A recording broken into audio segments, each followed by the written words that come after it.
de cara comigo, eu fui buscando informações sobre as minhas dores, sobre como eu lidava com essas dores. E eu fui buscar essas informações nos livros, nas palestras, na internet e assim por diante.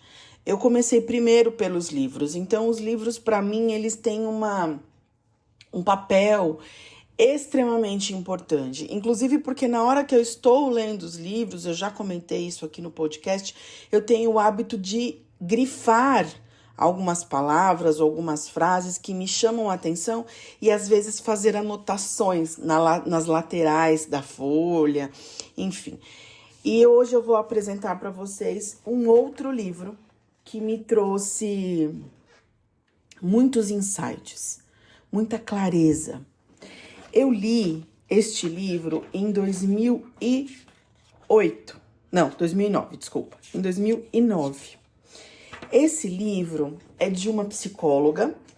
Ela se chama Lourdes Possato. Eu li esse livro no comecinho de 2009. Foi o ano que eu engravidei, que eu tive meu filho. E eu não estava ainda grávida. Foi bem no início do ano. A Lourdes Possato é uma psicóloga que tem vários títulos. E ela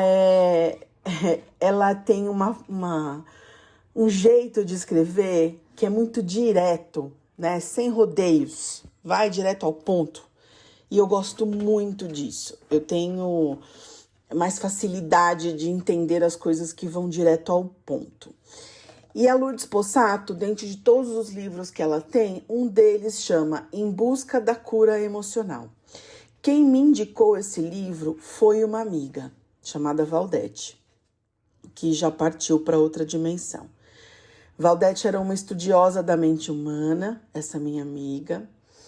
Ela foi crucial na minha vida, nos momentos mais difíceis da minha vida. Ela tinha muitas palestras gravadas, ela fazia muitas palestras e as pessoas gravavam palestras dela e eu comprava todos os CDs para ouvir a Valdete. E conheci Valdete pessoalmente, convivi com Valdete e numa das indicações dela, nas minhas conversas, nas minhas construções filosóficas e de vida com a Valdete, ela fez para mim, leia Lourdes Possato. E aí eu vim para o livro da Lourdes Possato. Esse livro, Em Busca da Cura Emocional, veja, o livro que eu acabei de trazer para vocês se chama Escutando os Sentimentos. Vai vendo você aí qual caminho eu fiz, para você ir entendendo qual era a minha busca. Porque talvez essa busca pode ser sua também. Você também pode estar necessitando de organizar a vida. E talvez este caminho que eu trilhei inspire você a começar a buscar o seu próprio caminho. Em nenhum momento você vai me ouvir dizendo, faça como eu fiz. Não! Eu só estou contando para você como eu fiz, porque a minha história pode inspirar você a construir uma história diferente dessa de sofrimento que talvez você esteja vivendo. Então, eu fui escutar os sentimentos lá com a irmã Cidufo e depois eu vim em busca da cura emocional. Eu precisava entender quem eu era e o que eu queria e o que eu estava fazendo. Era algo, assim, gritava na minha cabeça isso. Não tinha como ser diferente, sabe? E eu vou ler para você um trecho. O livro da Lourdes Possato, ela é psicóloga. Então é óbvio que ele vai trazer muitas teorias da área de psicologia e tudo mais. E um dos capítulos aqui do livro dela chama O Nascimento. E ela vai dizendo do tanto que as condições onde nós nascemos, ou seja, a família que nós nascemos, o quanto isso implica no nosso desenvolvimento. E aí ela vai dizendo que muitas vezes o que tem construído em nós tem a sua fonte lá no nosso nascimento. E que não é culpa de ninguém, mas ela fala isso, né? Nós não somos vítimas, e nós pertencemos a um conjunto de circunstâncias. E esse conjunto de circunstâncias que foi dada lá quando a gente veio para esse mundo, lá na gravidez, no nosso nascimento e na nossa constituição enquanto criança, esse conjunto de circunstâncias nos permite entender melhor quem somos agora, ou seja, o nosso momento atual. Então, tem relação direta, sim. E ela vai dizendo durante todo o livro de qual é o nosso papel, né, diante disso. E aí ela começa falando do nascimento. E tem um trecho aqui que eu quero ler para você, o capítulo inteiro é incrível, chama O Nascimento. Mas tem um trecho que eu vou ler um grifo meu, que tem até algumas anotaçõezinhas, que eu não vou ler minhas anotações, eu já falei que os meus livros, eles parecem diários. Quando eu morrer, se eu souber um dia antes que eu vou morrer, eu vou jogar água e tocar fogo em todos. Porque senão as pessoas vão saber, nossa senhora, as anotações que eu faço, imagina. Apesar que eu tô aqui gravando, né, gente? Coisa besta. Esquece o que eu falei. Bom, vamos lá. Eu vou abrir aspas para Lourdes Possato. Abre aspas. Um outro caso muito comum são os contextos onde a criança sentiu-se culpada. Por exemplo, por uma briga dos pais ou por algum sintoma que alguém tenha sentido. Pode ter acontecido de alguém sutilmente ou ostensivamente ter jogado a culpa na criança pelo ocorrido. Há contextos familiares onde a criança ouve comentários do tipo: olha o que você faz comigo, sinto-me mal por sua causa. Este é um exemplo de um comentário ostensivo. Atitudes veladas também fazem mal à criança, como, por exemplo, ela perceber que o seu nascimento gerou brigas e desentendimentos. Às vezes chegou a ouvir comentários do tipo: se não fosse por você, eu iria embora desta casa. Se não fosse por você, eu teria uma carreira profissional. E por aí vai. Na medida em que a criança se sentiu ameaçada e culpada, o decreto introjetado nessa situação pode ser uma sensação de extrema responsabilidade por tudo que acontece à sua volta. Futuramente, essa criança passará a se sentir responsável pelo humor da mãe, pela saúde do pai, pelos acontecimentos com a família, pelas brigas da vizinhança, e a sua sensação interna é que tem controle sobre todos esses acontecimentos, porque em algum momento acreditou nisso e introjetou essa defesa. Aqui, o decreto de defesa introjetado soa como um mecanismo apaziguador com relação à extrema ansiedade que sente, porque não sabe o que acontecerá com ela. No fundo, essa pessoa acredita que realmente é culpada e tem o poder de se responsabilizar e consertar qualquer coisa que acredite que seja culpa sua. Tendemos a ser, na vida adulta, o contexto dos padrões das crenças que introjetamos como defesa para sobreviver. Em ambientes onde houve muita pancadaria e agressões físicas, é muito comum a pessoa ser totalmente contida, com medo do prazer, porque aprendeu que para sobreviver precisava apanhar e o que é pior, calada. O medo e a ansiedade sentida fizeram com que a ideia de contenção, ficar quietinha, não falar nunca o que sentia, soassem como defesa. E agindo assim com certeza, estaria a salvo e sobreviveria. Tive um caso certa vez de uma cliente com uma queixa de timidez extrema e com uma dificuldade incrível de se expor. Pudemos perceber pelo seu histórico que ela sofria inúmeras agressões verbais e físicas. E em todas as ocasiões ouvia o seguinte: Não fale nada, não chore, senão vai ser pior. Ora, dentro desse contexto, é claro que só poderia ter desenvolvido decretos e crenças tais como: falar é perigoso, expor-me, mostrar-me é arriscado demais. Outro sim, em contextos parecidos com esse, a pessoa terá uma enorme dificuldade de se abrir para o prazer, porque sua crença básica é que se apanhou ou sofreu demais, é porque merecia, pois não era boa o suficiente para receber coisa melhor. Assim, o prazer soará como perigo e ela não sentirá merecedora de coisas prazerosas. A pessoa que, para sobreviver, aprendeu a sentir dor, tenderá a ter dificuldade em lidar com o prazer. A que aprendeu a ficar com a tristeza terá dificuldade em se abrir para a alegria. Percebemos assim que a maioria de nós desenvolveu formas de sobrevivência de péssima qualidade.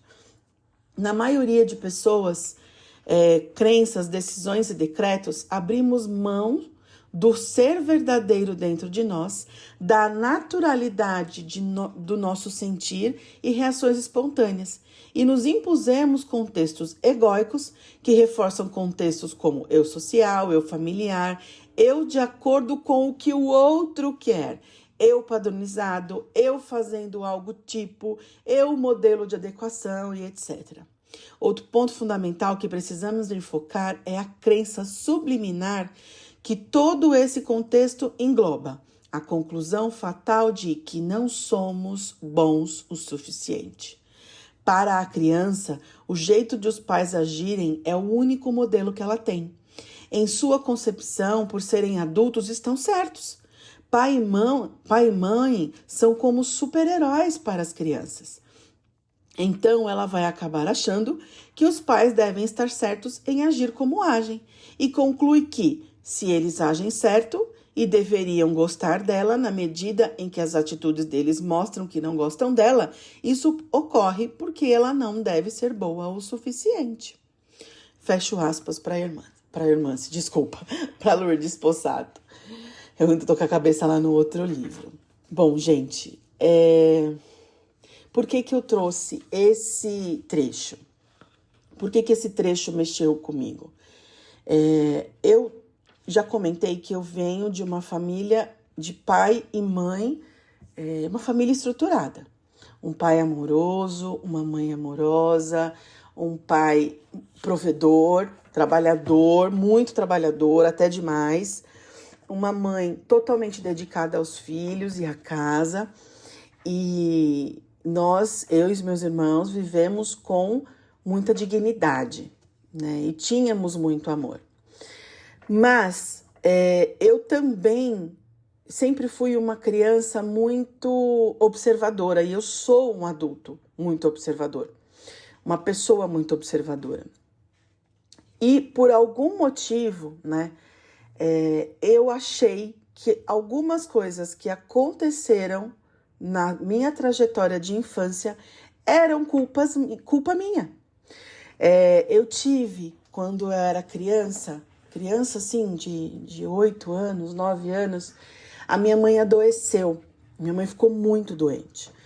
E ela ficou na UTI por muitos dias, muitos dias. Eu fiquei sem a minha mãe e com meu irmão do meio, pequenininho, de 2 aninhos, eu tinha 9 e ele tinha 2.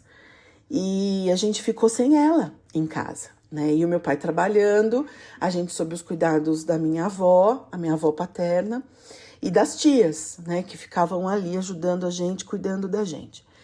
E eu vi o meu pai sofrendo muito por conta da doença da minha mãe, porque era um estado muito grave mesmo, de UTI, de cirurgias muito, muito complexas, invasivas e tudo mais.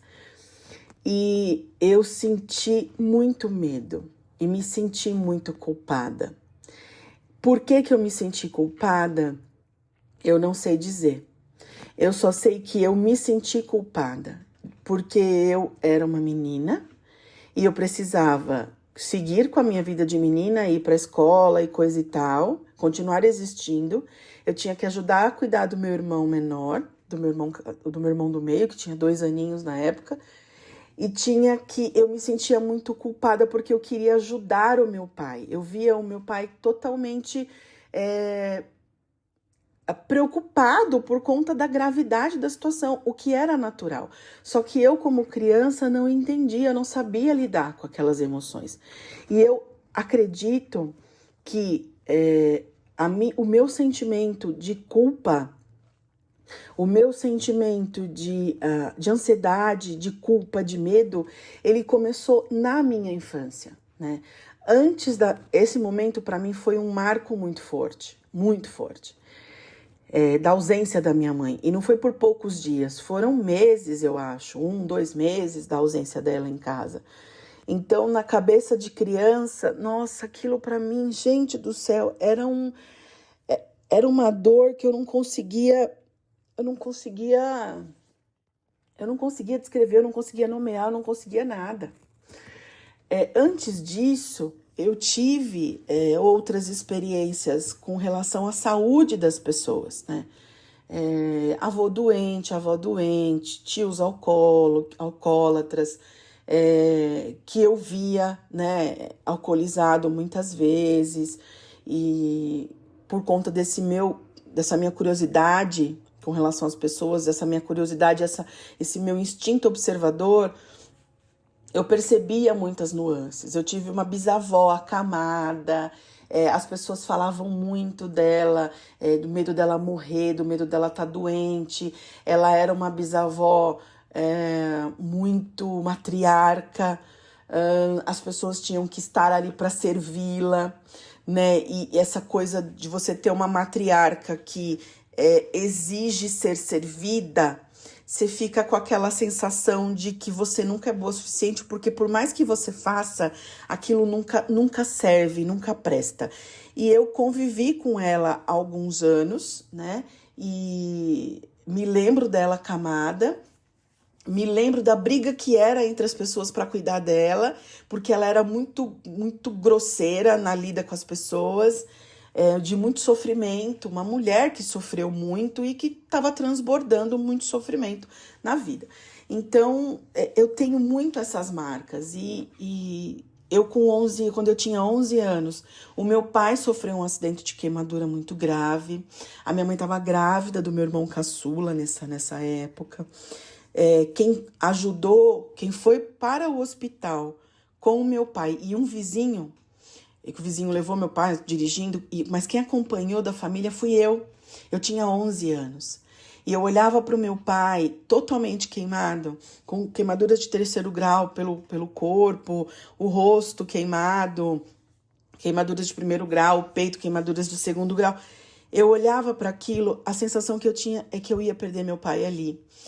E aí eu lembro dele entrando no hospital, de eu ficando na recepção do hospital. Eu lembro que quando a gente chegou no hospital com ele, que nós demos a entrada, eles foram pegar a veia do meu pai do pé, né? Eu tenho esta lembrança na cabeça muito forte. A veia do pé, porque não tinha onde pegar. No braço, no rosto, não tinha. Então, eu lembro daquela sensação e eu lembro deles me guardando ali na recepção para eu não entrar para a sala de emergência. Eu lembro o vizinho abrindo a ficha do meu pai e me perguntando como é o nome dele inteiro, qual é a data de nascimento, por que é você que está aqui? Eu falava, porque minha mãe está grávida. Minha mãe estava de 8 meses, quase 9 já. No finalzinho da gravidez, ela não conseguiu acompanhar na hora que ela viu meu pai daquele jeito. E aí, logo depois, meu pai se acidentou dia 22 de dezembro, o meu irmão nasceu dia 26 de dezembro, né? Então, eu fiquei com a minha mãe e meu pai no hospital, o meu irmão do meio ali comigo, e aquele fudum, aquela zoeira na cabeça de criança, e a ansiedade se instalou nesta época, ela já estava grande. E nessa época eu terminei de instalar a minha ansiedade, a minha culpa. O drive foi instalado com sucesso, porque eu nunca sabia o que ia acontecer comigo. Eu tinha muito medo, né? Porque de repente estava tudo bem, daqui a pouco tinha alguém doente. De repente estava tudo bem, alguém sofreu um acidente. E aí a vida vira de ponta cabeça e eu dependia de pai e mãe, eu era criança, óbvio. E aí, meu Deus do céu, o que vai acontecer comigo? E isto tudo me trouxe muita culpa. Eu sempre achei que tudo aquilo que estava acontecendo era culpa minha, que eu tinha feito alguma coisa de errado. E, gente, da onde eu tirei isso? Não sei.